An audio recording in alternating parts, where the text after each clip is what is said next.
حد يفهمني نوع العربية دي ايه؟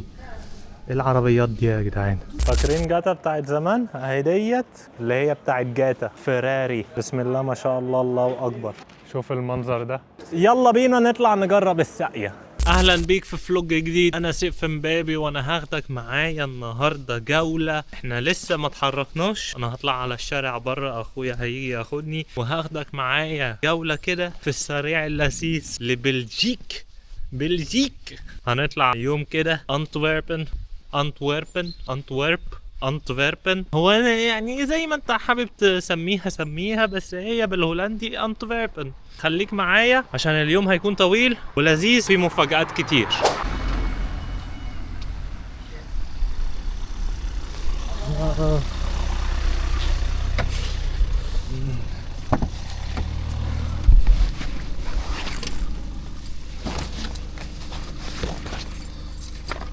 طيب يا صديقي صدوق، احنا دلوقتي في الطريق ولسه دلوقتي حالا حاجز الهوستل اللي هنقعد فيه، هنقعد ليلة. فتخيل كده بكام؟ اكتب لي تحت في التعليقات تخيل كده الهوستل بكام، وانا هقول لك اول ما نوصل. ولغاية لما نوصل بقى اتفرج شوية على الطريق والمناظر الحلوة دي. ايوه كده.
زي ما انت لسه شايف كده عدينا الحدود الهولندية البلجيكية، واحنا دلوقتي الحمد لله وصلنا بلجيكا بالسلامة. ناقص بس نوصل لأنتوربن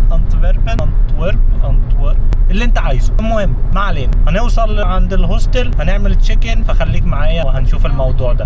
واخيرا وصلنا أنتوربن، او لسه يعني يعتبر فاضل لسه 7 كيلو، بس ال7 كيلو دولت يعني 30 دقيقة بالعربية، مش عارف ليه 34 دقيقة. بس المنظر هنا حلو. اتفرج بقى على شوية مناظر كده اهوت على ما اجيلك تاني.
لقد وصلنا بنجاح، واحنا دلوقتي لسه راكنين العربية وطالعين، يعني ركناها كده في جراج، طالعين دلوقتي عشان نخرج ونستكشف مدينة أنطويرب. بس قبل ما نستكشف المدينة هنروح نحط الحاجة في الهوستل. حد يفهمني نوع العربية دي ايه؟ ايه العربيات دي يا جدعان؟ ايه العربية دي؟ تخيل كده زفتك تكون في عربية زي دي. احنا رايحين دلوقتي على الهوستل، الدنيا ابتدت تليل، فيا رب نعرف نصور حاجة النهاردة ونطلع بحاجة حلوة كده. خليك معايا عشان تعرف. طيب يا صديقي، احنا دلوقتي دخلنا الهوستل، هو دوت الهوستل اللي ورايا، بس احنا حطينا الحاجة بسرعة ونزلنا جري جري جري عشان نتفرج على شوية حاجات هنا ونصورها قبل ما الدنيا تليل. هاخدك معايا اوريها لك، بجد المنظر خرافي. يعني انا رحت مهرجان العربيات القديمة من فترة كده، هسيب لك الفيديو فوق في الاي هنا اهو. بس شوف الخرافيات اللي قصادي ديت، حاجة روعية خالص. شوف.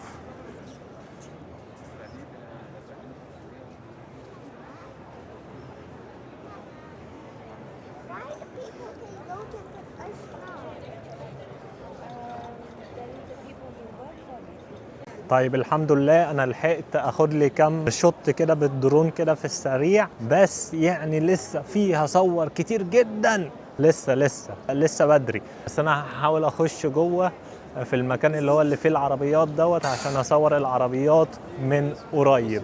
هشوف اذا ينفع يدخلوني ولا لا، يا رب ينفع. خليك معايا. للاسف كسفوني كسفه وحشه وما ينفعش اخش اصور جوه، فهصور يعني من ورا السور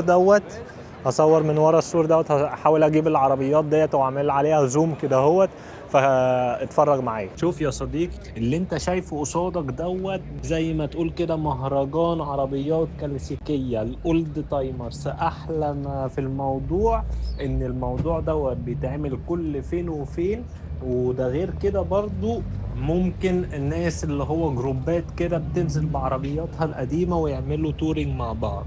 غير كده ان الموضوع دوت بيحصل كل فترة، كل مثلا سنة، كل سنتين، كل 5 سنين، وبيجمعوا كل العربيات القديمة والعربيات المميزة ويعملوا تورينج كده هو في المدينة في أنتوربن، أو أنتورب، يعني زي ما أنت عايز تسميها وحابب تسميها سميها. فالموضوع دوت بيكون لذيذ جدا، وعلى حظي الحلو لما جيت لقيته موجود. على حظنا الحلو جيت هنا دلوقتي وفي الوقت المناسب عشان اقدر اصور لك الكلام ده كله. تفاصيل العربيات دي كلها ايه بالظبط الله اعلم، يعني انا بصراحة يعني معرفش حاجات كتير عن العربيات دي، بس هي عربيات مميزة جدا جدا جدا. قول لي انت بقى في التعليقات، حابب تركب عربية من دول؟ اكتب لي في التعليقات ايه رأيك في انتورب والعربيات الجميلة ديت كلها. بصراحة المدينة رايقة جدا، حلوة، والمباني اللي فيها قديمة والعربيات اللي فيها قديمة وكل حاجة قديم في قديم، روعية روعية.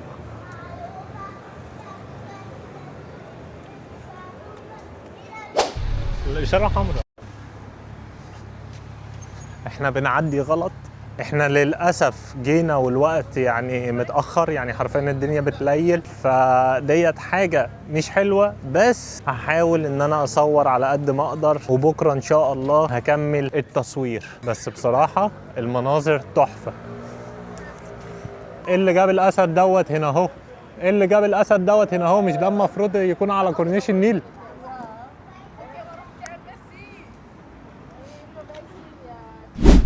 طيب انا لقيت مكان تاني فيه عربيات تانية كتير، يا رب بس اعرف اخش اصور فيه عشان العربيات دي تحفة. انا بحب العربيات القديمة جدا، مش عارف ليه بس بحب العربيات القديمة. خليك معايا. حلوة دي، هو انا مش عارف دي ماركتها ايه بس جامدة.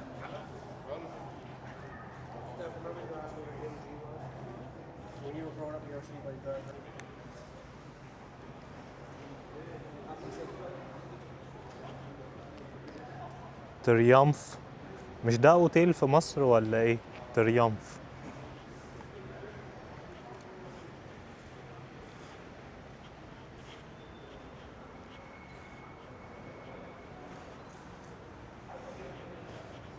شبه اللادا اللي عندنا.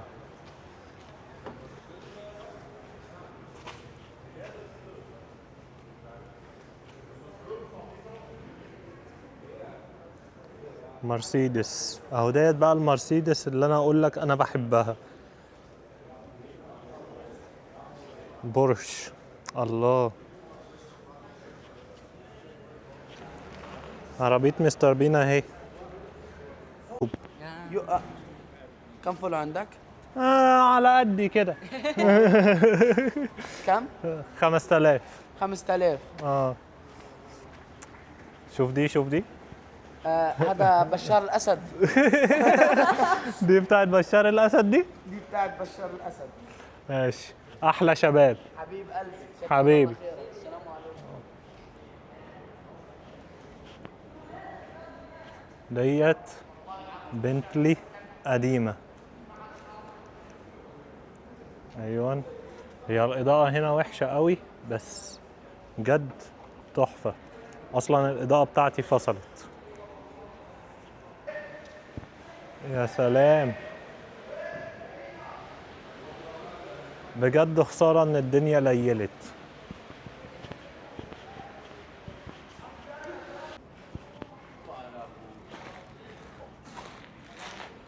فاكرين جاتا بتاعت زمان؟ فاكرين جاتا بتاعت زمان؟ اهي ديت عربية فيراري بتاعت زمان اللي هي بتاعت جاتا. فيراري. بسم الله ما شاء الله، الله أكبر. بجد يعني منظر تحفة. هي دي الفراري بتاعت جاتا بتاعت زمان.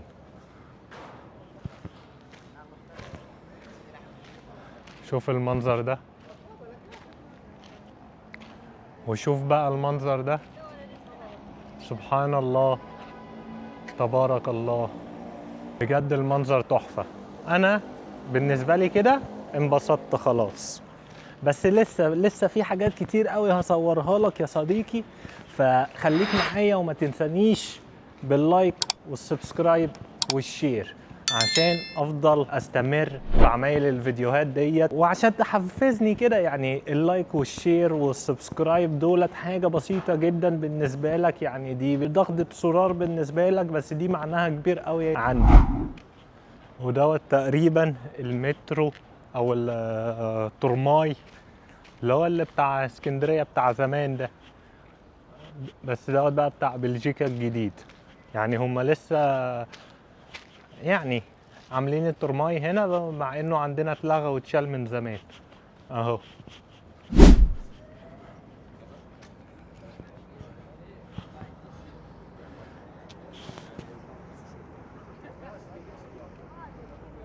المنظر بجد تحفة. روعية روعية بجد. بس انا جعت دلوقتي، فخلينا نروح نشوف مكان ناكل فيه ونقيم الاكل البلجيكي. يلا بينا. وديت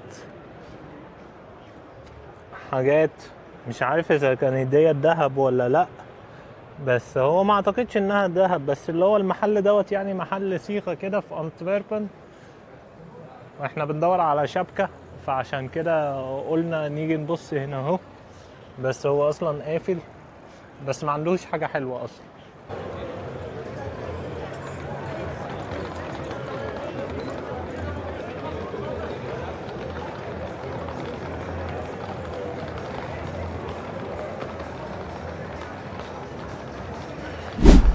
الحمد لله. يعني بلجيكا مش عاملة زي هولندا. هولندا الساعة 6 الدنيا بتقفل وما بيكونش فيه أي حد ولا أي حاجة خالص. إنما الساعة دلوقتي كام؟ الساعة دلوقتي 7:05 ولسه في ناس وفي حياة وفي الدنيا لذيذة جدا. فاحنا دلوقتي هندور على حاجة ناكلها عشان احنا بصراحة جعانين وميتين من الجوع. وفي واحد صاحبي برضو هيجي، يعني عرف ان انا هنا في بلجيكا فقال خلاص لازم انزل معاه، فهيجي كمان شوية. دوت برضو كان معايا في مهرجان المراكب. هسيب لك برضو الفيديو بتاع مهرجان المراكب في الاي فوق، خش اتفرج عليه وحط لي تعليق حلو. بسم الله ما شاء الله. بصراحة المبنى دوت شكله حلو. طيب الاختيار وقع على المحل دوت اسمه مود، واحلى حاجة فيه انه حلال حلال. فيلا بينا بقى نخش ناخد لنا وجبتين حلوين كده نرم بيهم عظمنا. ثانية بقى عشان نقيم. لا خلي منك. بسم الله الرحمن الرحيم. اتفضل. بص مش عارف. لا دوس يا باشا هاخد تقييم من بجد والله العظيم لازم لازم تاكل كده. لازم تاكل. انا عارف والله، بس انا والله ما قادر يعني، انا مش هتتفرج والله، بس فعلا الجبنه طعمها حلو. حلقنا جديد. عيش. والحمص برضه ما ريدوش بس شكله حلو. ما عنديش.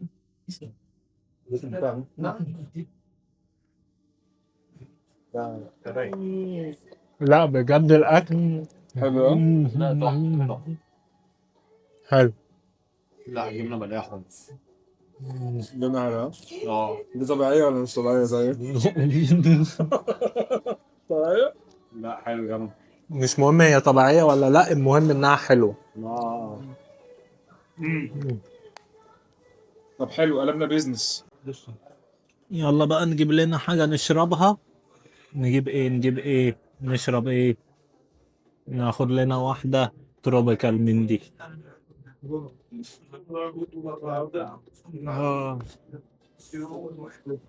ولقد تمت المهمة بنجاح. التقييم 10 من 10. عشان انا بشجعك. لا بس بجد ما شاء الله الاكل تحفه، حلو حلو يعني، مش اي كلام. اي حد هنا في انتوربن لازم يجي عند محسن وعلي. الله بجد تسلم ايدك حبيبي وربنا يحرركم يا رب. الاخ فلسطيني على فكره. حبيبي حبيب قلبي والله على راسي حبيبي قلبي. يلا رب سلام. ما تنساش تشترك، ها ما تنساش تشترك في القناة. بس شو اسم القناة أنا مش عارف. سيف امبابي. سيف امبابي. سيف سيف امبابي. امبابي. سيف امبابي. ايوه حبيب قلبي. طيب انا خلصت اكل دلوقتي، بصراحة المكان يستاهل 100 من 10. هو دوت المكان اسمه مود في قلب انتوربن. يعني شوف هنا برضو مش عارف ايه الاماكن ديت، بس هو المكان هنا في قلب انتوربن على طول في السنتر. فيعني بس بصراحة الحمد لله الكرش اتملى. هو ما فيش كرش بس البطن اتملت يعني، والدنيا زي الفل واحلى حاجة، وناس يعني بجد روعية. المهم ايه يا باشا، ايه يا عمدة، ايه اخبارك؟ عامل ايه؟ منور. في امستردام معانا وفي انتوربن معانا، ايه الحلاوة دي؟ الله يخليك، هتطلعنا على المسرح بس. لا انا زعلان منك ما اصلا. اقدرش خبر ليه بس كده. ليه كل دوت محدش يشوفك ولا يسمع منك اي شغل حاجة بقى، ولا عايز بقى. يا جدع نصنع المجد يا باشا. يا جدع ده السلام لله. يا باشا والله بتسلم عادي. انا قلت لك لا يهودي ما بتسلم هنا. وعلى فكره هي بالصدفه هي انتورب اكبر جاليه يهوديه موجوده في. لا والله. بالمناسبه شفت مش من عندي اهو.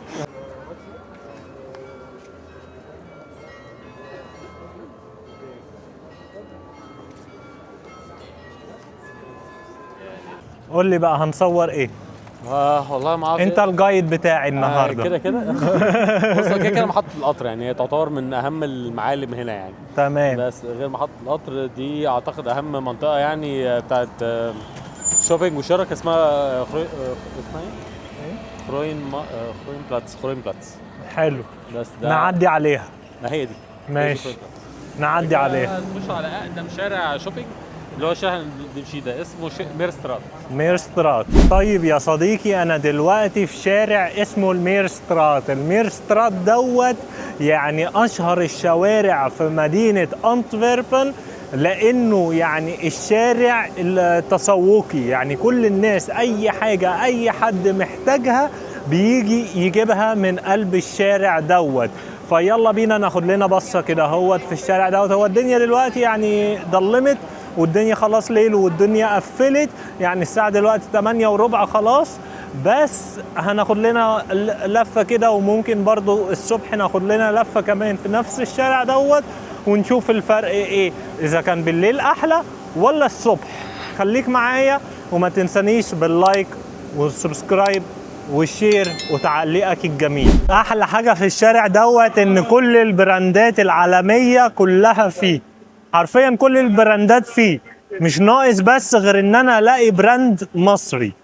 ديت بقى كده تكون بقى النهية بقى خالص، يعني الشارع بجد يعني تحفة. طيب يا صديقي، انا دلوقتي حرفيا وصلت قلب انتفيربن، واللي ورايا دوت سنترال ستيشن بتاع انتفيربن، والمكان دوت محطة القطر ديت يعني اشهر مكان هنا في انتفيربن، وكمان اتبنت سنة 1885 وتم الافتتاح سنة 1905.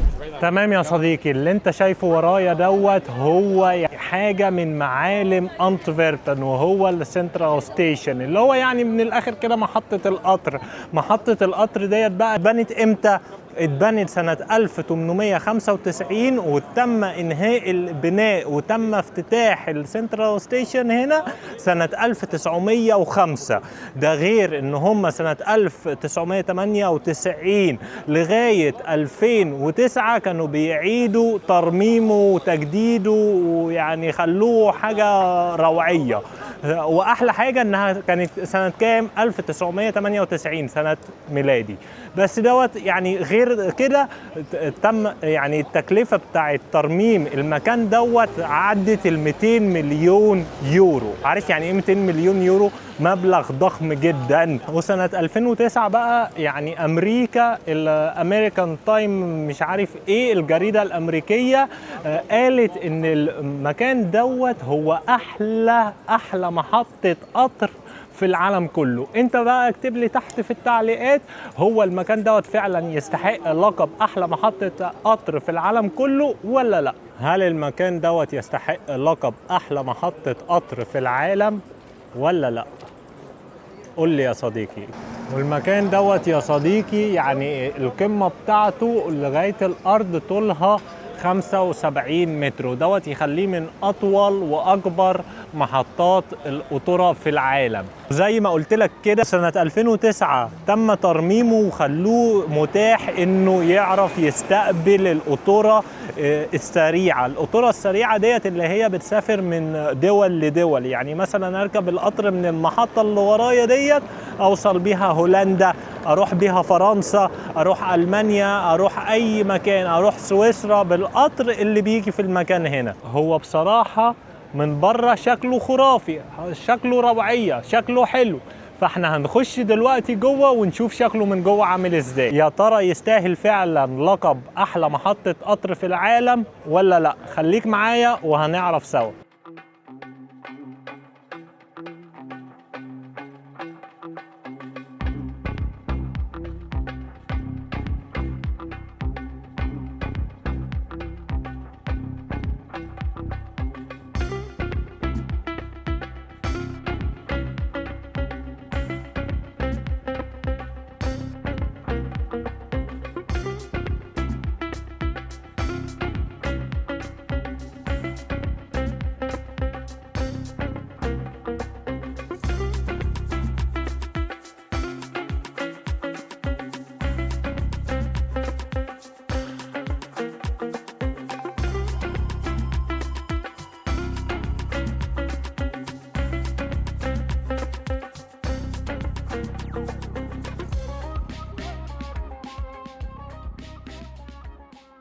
طيب هو بصراحة كمنظر، المنظر بجد تحفة، يعني بجد يعني أنا شايفه منظر روعية خالص، بس يستاهل إنه يستاهل إنه يطلع له لقب أحلى محطة قطر في العالم. دي معرفش، دي أنت تقررها أنت وتسيبها لي في التعليقات، وبكده أقول لك ويلكم تو أنتورب. لا بجد المكان كبير قوي، المكان بجد كبير ويعني حلو، يعني مش كبير وخلاص، لا حلو ونضيف، تحس انك في مطار، تحس انك في حاجة كبيرة كده، ما تحسش انك في محطة قطر خالص. وهنا مكتوب لك ايه من 21 ل 24. يعني المكان دوت فيه 24 خط قطر، يعني ممكن يقف هنا 24 قطر في نفس الوقت. لا يعني دوت ما شاء الله، يعني بجد مكان كبير جدا. في قطر اهو جاي تحت، معرفش دوت رايح فين ولا جاي منين، بس دوت شكله طالع على فرنسا كده. لا والمنظر هنا بجد تحفة، المنظر دوت بجد حلو قوي. تفاصيل يا بابا تفاصيل.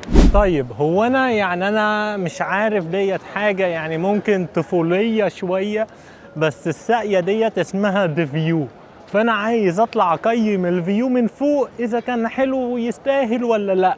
هي ب10 يورو بس فداك. يلا بينا يلا بينا نطلع نجرب الساقية. انا بجد يا جماعة مستمتع، انا مستني بس يعني دوري عشان اخش، هو انا الشخص اللي هركب كمان شوية، فانا مستني وهوريك المنظر بقى من فوق انتوربن، فخليك معايا. الفلوج دوت شكله هيطول وهيبهوأ في الوقت، بس هيكون حلو. فما تنساش اللايك السبسكرايب والشير وتعليقك الحلو. يلا يا حلو.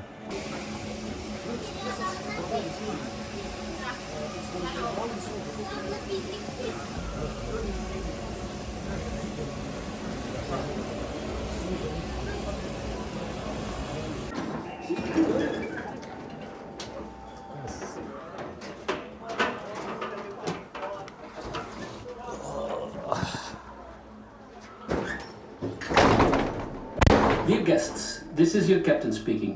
I wish you a warm welcome on board this Brussels Airlines Airbus Amare. The flight time to Tomorrowland will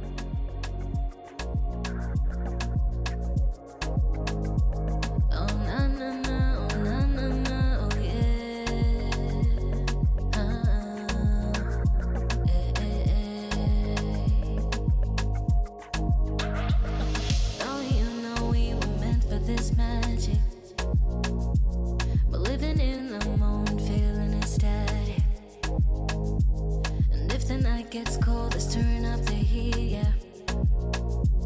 With every beat we feel the night could be surreal. Could be surreal. ايوه كده ايوه. Pull you in real close. Are you down for it? Tell me are you down for it? ايوه Let's go. ايوه بجد المنظر خرافي بجد تحفة.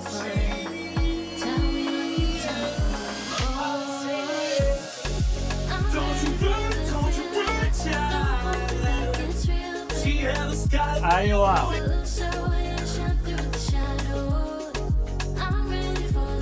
يلا بينا. الموضوع لذيذ جدا على فكرة، بس يعني انا شايفه غالي شوية، بس هو لذيذ بس غالي، لذيذ بس غالي.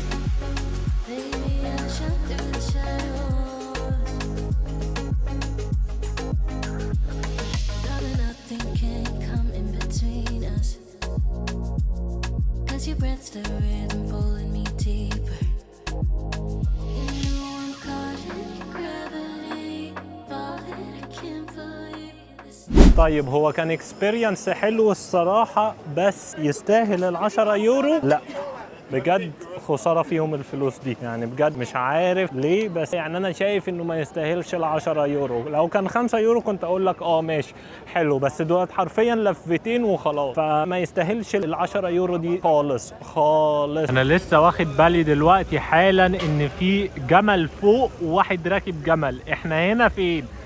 احنا هنا في الحبشة ولا فين بالظبط؟ انا كنت فاكر ان انا في انتوربن، طلعت في الحبشة. وطبعا زي ما انت عارف يا صديقي كده هوت ان بلجيكا معروفة بالشوكولاتات، كل انواع الشوكولاتات. او المبنى اللي قدامك دوت، المبنى ده كده كله دوت متحف شوكولاتة، يعني بتخشوا بيدوقوك، بيدولك معلقة كده هوت من كل انواع الشوكولاتة اللي ممكن تتخيلها، من احلى حاجة لغاية الدارك وكده. يعني حرفيا هتخرج من هنا مش عايز تاكل تاني لمدة اسبوع، بطنك هتكون مجزعة عليك ويعني خلاص مش قادر تاكل. هو المتحف ده، وجنب الشوكولات نيشن هنا عندك الحتة الصينية ديت التشاينا تاون بتاعت بلجيكا، حي الصين، حي صيني جوه بلجيكا. طيب يا صديقي، القلعة اللي ورايا ديت يا دوبك جزء صغير من قلعة كبيرة جدا كانت في القرن ال 13، يعني تقريبا من سنة 1200 ل 1225. كانت الحتة ديت مدخل المراكب لأنتوربن، وكانت نقطة دفاعية مهمة جدا لأنتوربن. ومن سنة 1303 لحد 1827 كانت مخصصة كسجن، يعني كان حرفيا اي حد بيعمل اي حاجة كان دوت السجن اللي بيروحوا.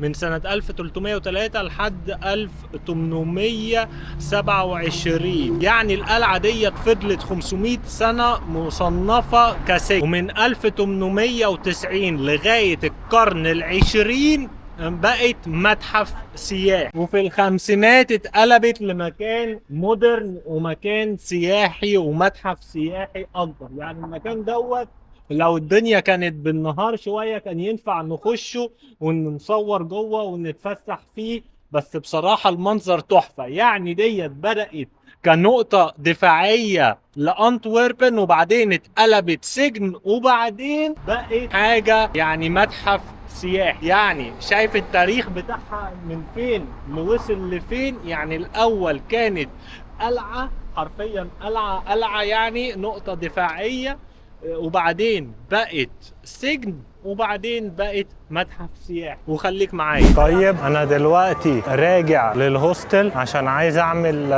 حمام، فهرجع للهوستل وبعدين هشوف اذا كنت هنزل تاني ولا لا. بس لو هنزل تاني فانا مش هقفل الفلوج دوت دلوقتي، لو ما نزلتش تاني هقفل الفلوج دوت دلوقتي. لا بس بصراحة المنظر تحفة. شوف المناظر بجد، المنظر تحفة. ايوه هوريك دلوقتي كل حاجه. واحلى حاجه ان هنا في حياه، في روح، يعني غير هولندا خالص. يعني في الحته ديت اقول لك ان بلجيكا او انتوربن بالذات احلى من هولندا، ان هنا في روح كده، يعني عامله زي مصر شويه كروح، فاهمني؟ انما يعني انا بحس ان هولندا ملل، زهق، خنقه، اكتئاب، الكلام ده كله يعني. انما هنا لا، هنا ما فيش الكلام ده. وشوف يعني دوت هنا الهوستل، تحت منه كافيه وفي ناس والدنيا زحمه وحاجات حلوه. انا بجد مبسوط، انا بجد مبسوط. Hallo, mag ik daar mee? Hallo. Hallo. Welkom to Belgium.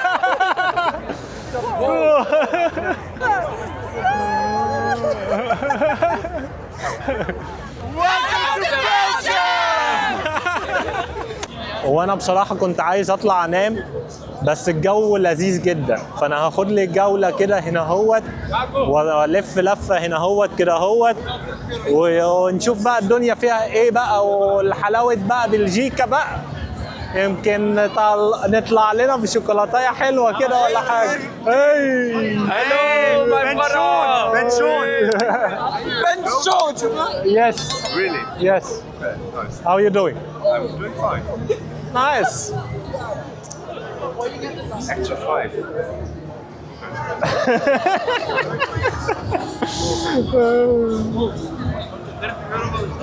انا الناس ديت مش عارف جايه منين، بس بيحبوا الكاميرات جدا. يعني شايفيني ماشي بكاميرا، الكل بينط على الكاميرا على طول. لا بس بصراحه يعني بدون اي مجاملات وبدون اي حاجه، مدينه رايقه، روحها حلوه، جو رايق، ناس في الروقان خالص، مفيش جو الاكتئاب الهولندي ده. يعني بجد انا مبسوط ان انا جيت هنا، وان انا بصور هنا النهارده. بكره ممكن ان شاء الله اطلع على بروكسل، او افضل هنا برضو، يعني اصور الدنيا هنا بس بقى بالنهار. يعني نشوف الفرق ما بين النهار وما بين بالليل. اكتب لي انت تحت في التعليقات تحب ان انا افضل هنا في انتوربن ولا اطلع على بروكسل. المهم هنا المكان لذيذ جدا، وفي كل مكان يعني حفلات، وفي كل حته حفلات. بجد الموضوع لذيذ جدا جدا جدا. يمكن انا ما اتكلمتش عن حاجات كتير، بس دوت عشان انا اغلبيه الوقت كنت مندمج مع المناظر. الموضوع دوت رايق جدا جدا جدا جدا بجد. طيب انا دلوقتي في الاسانسير طالع الدور الرابع. انا خلصان خالص. يلا انا هقفل وانام واشوفك الاسبوع الجاي، او مش الاسبوع الجاي، اشوفك كمان كام يوم يعني. طيب يا صديقي الصدوق، يا رب تكون استمتعت بالفيديو دوت، يا رب تكون اتعلمت حاجة عن بلجيكا، وما تنسانيش بقى باللايك والسبسكرايب والشير بتوعك الحلوين، وطبعا تعليقك اللي بيحفزني ان انا اعمل فيديوهات اكتر واكتر واكتر واكتر. وبكده احب اقفل معاك الفيديو دوت واقول لك انا معك سيف امبابي من قلب بلجيكا. سلام.